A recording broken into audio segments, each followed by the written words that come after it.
their lordships very wisely, they have these special purpose committees that have a short-term lifespan, and then they appoint a whole new set to look at a new set of different subjects. And Ruth, literally this week, they've come up with the next set of subjects they're going to be looking at in the coming year. Yeah, so it's a bit like Dragon's Den for peers, really, that they bid for what committee inquiries in the next year they think they should have, and they had 39 proposals put forward, and they shortlisted them, and then the peers who were proposing them, and sometimes it's several peers working on a cross-party basis, they had to present their topics, and they've chosen 4. It had to be something, an inquiry that could be done fairly quickly, sort of 10 months, 11 months max, and preferably quicker if they could.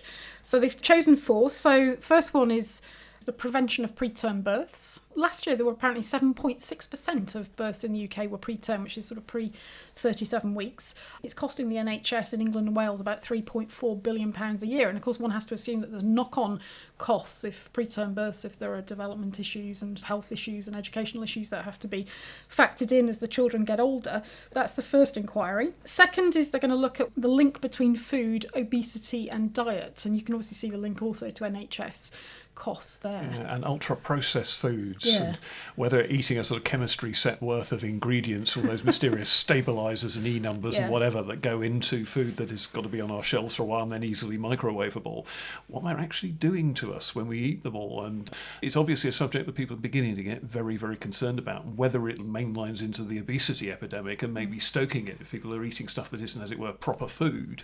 Is that one of the reasons why binge eating becomes more and more a part of their lives? Yeah. And then the third one is post-legislative scrutiny of the Inquiries Act 2005. Wow. So obviously we've got big inquiry going on at the moment, the COVID inquiry, but peers want to look at whether there are ways in which some of these inquiries could be better done, could be more efficient, looking at the ways in which the sort of the scoping of the inquiries is done. There is an interesting issue there, isn't there? Because the government, it's not exactly marking your own homework, but you're kind of appointing the teacher who marks your own homework. When there's an inquiry about something that government's been involved in, it's the Prime Minister decides that they're going to appoint, such and such an appeal court judge to go and preside over a year-long inquiry, and this is going to be its remit. And it's almost entirely the Prime Minister's decision who conducts the inquiry and what their operating instructions are. Maybe they would command more credibility if Parliament had a bit more teeth into this process. I mean, the constraint on the Prime Minister at the moment is whether people believe the inquiry is good enough. But there's no formal way for Parliament to get into that unless there's an opposition day debate or something like that. And I do wonder whether there ought to be. Inquiries are such an important part of government now, the inquiry into Grenfell, the inquiry into COVID, remember the Hutton inquiry into the Iraq War, and they're just such an important part of governance now that getting them right and getting credibility for them and avoiding any suspicion that they've been bodged to avoid a nasty result for ministers is now quite critical. One of the issues with the issue with inquiries, they cost too much and they go on for far too long. Yeah.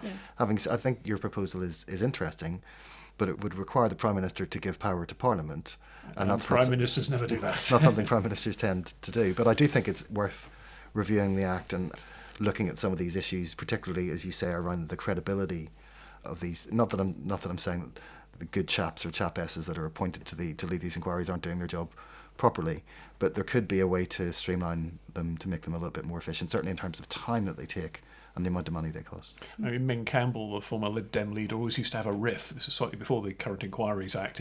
I'll see your quick inquiry led by a junior judge, and I will raise you a full inquiry under the terms of the 1922 Tribunals Inquiries Act, presided over by a High Court judge.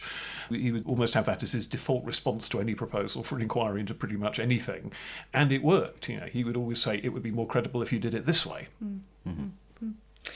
And then the fourth and final committee the additional committee that they're going to have next year is post-legislative scrutiny of the Modern Slavery Act 2015, which of course is Theresa May's piece of legislation. Theresa May's signature I think she's most piece proud of legislation. She's incredibly proud of that. And this is the whole phenomenon of people being trafficked into the UK, held under conditions of slavery, working in all kinds of very menial, very demanding jobs. Of course, you've got sex trafficking and sex slavery and this horrifying business of people being trafficked into prostitution in this country. So it's an issue that a lot of MPs have been concerned about. There was a very active all-party group that pursued this cause for quite a while.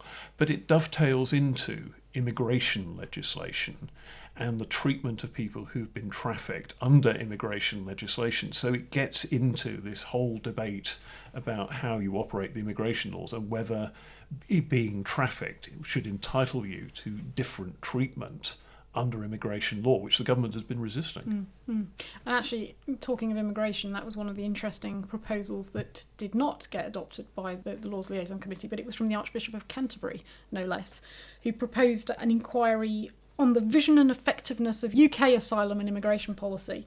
He basically taken part in the illegal migration bill, proposed a number of amendments, and he wanted these amendments to sort of be packaged up into to form an inquiry, looking at a 10-year strategy for refugees and human trafficking. And he wanted the idea of this strategy encouraging the government to take a long-term, holistic view and an internationally collaborative approach to immigration. Their lordships decided not to pursue that one, but I think it was interesting that the Archbishop was giving it another push.